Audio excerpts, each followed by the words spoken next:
नमस्कार दोस्तों, brilliant classes में आप सबका स्वागत है। आज हम पढ़ेंगे मनोविज्ञान की प्रमुख शाखाएं अर्थात क्षेत्र के बारे में। उससे पहले जानेंगे मनोविज्ञान शब्द कब आया और किसने दिया। मनोविज्ञान शब्द सर्वप्रथम रुडोल्फ गोएटले द्वारा प्रयुक्त किया गया अर्थात प्रयोग किया गया। मनोविज्ञान पहले दर्शन शास्त्र का एक भाग था अर्थात एक शाखा थी जिसको मानसिक दर्शन कहा गया था।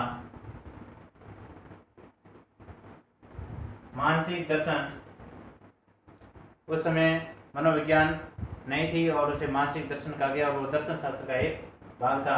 दर्शन शास्त्र से इसे मुक्त करने का श्रेय है जो विलियम जेम्स को जाता है और अमेरिका के अंदर मनोविज्ञान का जनक भी विलियम जेम्स को कहा गया है। मनोविज्ञान की एक और शाखा विकसित हुई जिसे कहा गया शिक्षा मनोविज्ञान अर्थात शिक्षा मनोविज्ञान की उत्पत्ति कब हुई, तो शिक्षा मनोविज्ञान की उत्पत्ति 1900 ईस्वी में हुई। बाद में थॉर्नडाइक, जट, टर्मन, फॉरवेल, हर्बल आदि के प्रयासों से 1920 के अंदर शिक्षा मनोविज्ञान को स्पष्ट स्वरूप प्राप्त हुआ। प्रथम शैक्षिक मनोविज्ञान किसको कहा गया है, तो आपका उत्तर होना चाहिए थॉर्नडाइक। तो प्रथम शैक्षिक मनोवैज्ञानिक थॉर्नडाइक को कहा गया है। शिक्षा में मनोवैज्ञानिक दृष्टिकोण का सूत्रपात किसके द्वारा किया गया, तो शिक्षा में मनोवैज्ञानिक दृष्टिकोण का सूत्रपात रूसो द्वारा किया गया। ये सारी जानकारी उन्होंने अपनी पुस्तक ईमेल के अंदर स्पष्ट की है। और शिक्षा शब्द की उत्पत्ति है जो संस्कृत के शिक्ष धातु से मानी गई है। अब अपन पढ़ें उनकी मुख्य शाखाएं अर्थात मनोविज्ञान की मुख्य शाखाएं या क्षेत्र।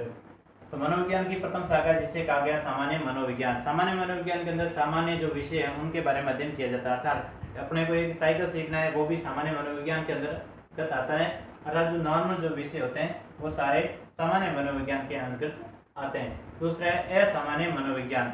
असामान्य मनोविज्ञान में वो विषय आते हैं जो सामान्य नहीं है अर्थात बड़े बड़े प्रयोग जो वो उसमें आते हैं। तीसरा तुलनात्मक मनोविज्ञान। इन्हीं दो विषयों के बारे में अर्थात दो तथ्यों के बारे में दो चीजों के बारे में तुलना करना तुलनात्मक मनोविज्ञान के अंतर्गत माना गया है। और चौथा है प्रयोगात्मक मनोविज्ञान।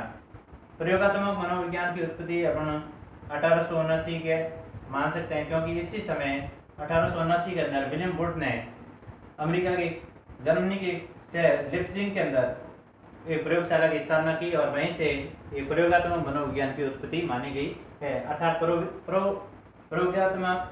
प्रयोगात्मक मनोविज्ञान का जनक किसे कहा गया है, तो आपका उत्तर होना चाहिए विलियम वुड। समाज मनोविज्ञान में समाज से संबंधित जो विषय होते हैं उनका अध्ययन किया जाता है। औद्योगिक मनोविज्ञान। औद्योगिक मनोविज्ञान के अंतर्गत जो व्यवसाय से संबंधित सारी जो चीजें अर्थात जो विषय हैं उनका अध्ययन औद्योगिक मनोविज्ञान में किया जाता है। बाल मनोविज्ञान में बालकों से संबंधित अर्थात बाल विकास से संबंधित अध्ययन किया जाता है। किशोर मनोविज्ञान में किशोरों से संबंधित, प्रौढ़ मनोविज्ञान में किशोर अवस्था के बाद की जो अवस्था होती है प्रौढ़ अवस्था उसके अंदर प्रौढ़ मनोविज्ञान के अंतर्गत अध्ययन किया जाता है।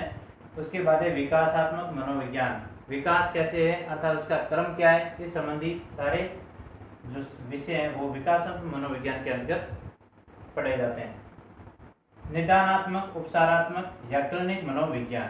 ये क्या है, जैसे जिस प्रकार किसी प्रकार का रोग होता है तो अपन मेडिकल में जाते हैं और वहाँ क्लिनिक के अंदर अपना उपचार किया जाता है, निदान किया जाता है कि किसी को कौन सी बीमारी। उसी प्रकार मनोविज्ञान के अंतर्गत भी यदि मानसिक कोई प्रॉब्लम है तो उसका निदानात्मक या उपचारात्मक या क्लिनिक मनोविज्ञान के अंतर्गत अध्ययन किया जाता है।